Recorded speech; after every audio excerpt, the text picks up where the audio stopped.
Hello friends, आज मैं आपको भारतीय सेना के जवानों की वीरता की कहानी दिखाना चाहूँगा।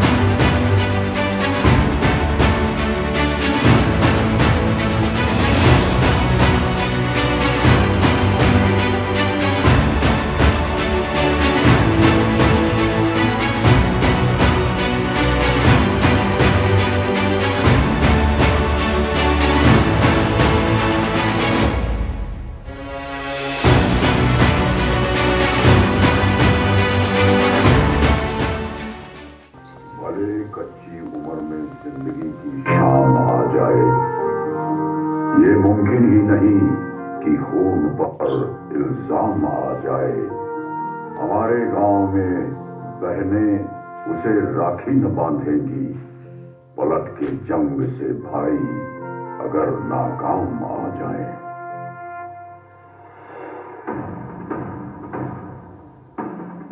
मैं कैलाश पर्वत, और आज मैं आपको एक आंखों देखी कहानी सुनाऊंगा। उस पराक्रम की कहानी जो मानवीय शक्ति और सामर्थ्य से भरे, उस शौर्य की कहानी जिसे हमने आंखों से न देखा होता तो किंवदंती कहकर झुठला देते। उस अदम्य साहस की कहानी जो घटते हुए तापमान के साथ और बढ़ा। उस युद्ध की कहानी जो भारत के रणबांकुरों ने आखिरी गोली और आखिरी सांस तक ला। ये कहानी है 1962 के भारत चीन युद्ध की। ये कहानी है रिजांगला की। हिंदी चीनी भाई भाई का नारा लगाकर हमारी पीठ में विश्वासघात का खंजर उतार देने वाला चीन आज भी रिजांगला की लड़ाई याद करके थर्राता है। बात तब की है जब हमारी आजादी को सिर्फ 15 वर्ष हुए थे। हम घुटनों से उठकर पैरों पर खड़े होने की कोशिश कर रहे थे। हमारे सैनिकों की छातियां साहस और संकल्प से भरी हुई थी, लेकिन हमारे हथियार घर अत्याधुनिक हथियारों से खाली थे। मित्रता की आड़ में छुपकर चीन ने हम पर आक्रमण कर दिया। जब तक हम उनकी नीयत भांप पाते, संभल पाते, वो हमारी सीमाओं में भीतर तक प्रवेश कर चुके थे। चीन की गिद्ध दृष्टि उस सेक्टर पर थी जो सामरिक दृष्टि से जीतना उनके लिए बेहद जरूरी था, चुशूल। इसी के फलस्वरूप जम्मू कश्मीर के बारामूला में स्थित 13 कमांड को चुशूल सेक्टर में डिफेंसेस इख्तियार करने का हुक्म दिया गया। 2 अक्टूबर 1962 को कमान अधिकारी लेफ्टिनेंट कर्नल H.S. धिंगरा की अगुवाई में 13 कमांड ने ले पहुंचकर 114 इन्फेंट्री ब्रिगेड में रिपोर्ट किया। 13 अक्टूबर 1962 को बटालियन चुशूल एयरफील्ड की सुरक्षा के लिए रवाना हुई तथा 24 अक्टूबर 1962 तक पूरी बटालियन चुशूल में एकत्रित हो गई। यहीं चुशूल की घाटियों में समुद्र तट से 16,440 फीट की ऊंचाई पर स्थित है रिजांगला। रिजांगला दक्षिण पूर्वी दिशा में एक प्रहरी की तरह खड़ा है और चुशूल घाटी को दिन रात सुरक्षा प्रदान कर रहा है।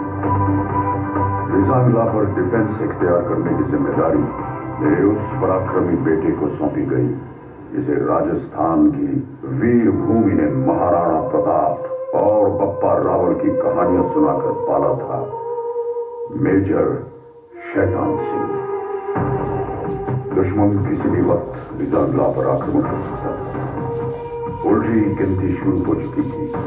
एक एक पल हार और जीत का अंतर सिमटता जा रहा था। मेजर शैतान सिंह ने पलक झपकने की प्रतीक्षा भी नहीं की और जांगला पर अपनी कंपनी द्वारा डिफेंस इख्तियार कर दिया। इन बर्फीली घाटियों पर तापमान 0 से 40 डिग्री नीचे तक फिसल जाता है और विज्ञान कहता है कि इंसान का शरीर इतनी ठंड बर्दाश्त करने के लिए नहीं बनता।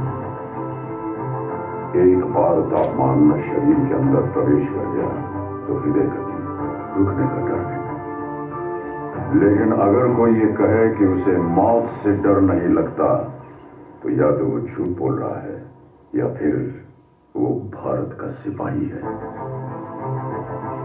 मेजर और उनके लड़ाकों को तापमान की नहीं, हिंदुस्तान की फिक्र थी। 18 नवंबर 1962 प्रातः 4 बजे नायक हुकुमचंद के नेतृत्व में नंबर 8 प्लाटून के एक पेट्रोल ने भारी संख्या में दुश्मन को अपनी प्लाटून की तरफ बढ़ते देखा। उन्होंने तुरंत प्री लाइट फायर और लाइट मशीन गन के बर्स्ट से सबको अलर्ट किया, जिसके फलस्वरूप पूरी कंपनी स्टैंड टू में आ गई।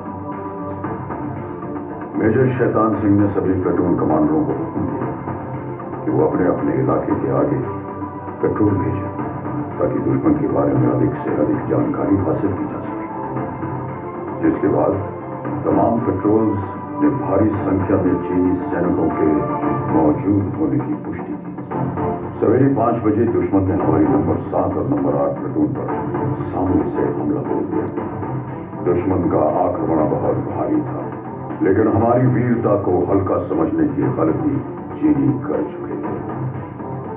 हमने अपनी लाइट मशीन गन और मोटर्स का मुंह खोल दिया और देखते ही देखते लाशों के ढेर लगा दिए। ज्यादातर चीनी मारे गए और जो बच गए वो जान बचाकर पीछे भागे।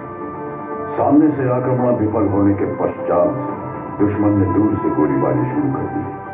जमादार हरिराम के नेतृत्व में हमने इस गोलीबारी का डट के मुकाबला किया, लेकिन वो गिनती में बहुत ज्यादा थे और हम बहुत कम। चीन की सेना ने इस इलाके पर कब्जा कर लिया और हमारे वीर सिपाही संगीनों पर सर रख के हमेशा के लिए सो गए। तभी उत्तरी छोर से नंबर 7 प्लाटून पर भी दुश्मन ने हमला बोल दिया। जवादार सुरजा ने 3 इंच मोटर सेक्शन को आगे बढ़ते दुश्मन को निशाना बनाने का हुक्म दिया। मोटर सेक्शन ने कारगर फायर डालते हुए दुश्मन को भारी नुकसान पहुंचाया। दुश्मन ने अतिरिक्त जवानों और मीडियम मशीन गन के साथ फिर से हमला किया। इस बार लड़ाई सिर्फ बंदूकों और गोलियों से नहीं, हाथों से भी लड़ी गई। कुश्तीबाज लांस नायक सिंहराम यादव ने 10 चीनी सैनिकों को बालों से पकड़कर चट्टानों पे पटक पटक कर मारा। उनकी फौलादी भुजाओं से टकरा के चीनियों के हौसले चटक गए। इस प्लाटून के समस्त सैनिक अटल शौर्य के साथ लड़े और हंसते हंसते वीर गति को प्राप्त हुए। अब दुश्मन अपने आक्रमण का रुख प्लाटून नंबर 9 की ओर मोड़ चुका था। चीनियों ने भीषण गोलीबारी की और हमने एक एक गोली के जवाब में 10-10 छातियां आगे कर दी। मैंने अपनी आंखों से देखा मेजर शैतान सिंह का शौर्य।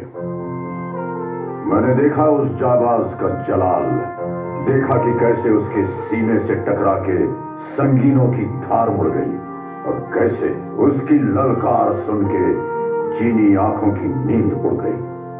मेजर शैतान सिंह के बदन में चीन का लोहा घुसता रहा और वो दिलेर चीनियों की बुजदली पर हंसता रहा। बदन खून से लथपथ था, लेकिन आवाज में बिजलियां अब तक कड़क रही थी। मेजर शैतान सिंह ने अपने सिपाहियों को ललकारा, काट देना या कटना, पर सौगंध है तुम्हें भारत मां की, पीछे मत हटना। मेजर शैतान सिंह बुरी तरह घायल थे। उन्हें फौरन सुरक्षित ठिकाने की तरफ बढ़ने का आदेश दिया गया, लेकिन उन्होंने इनकार कर दिया।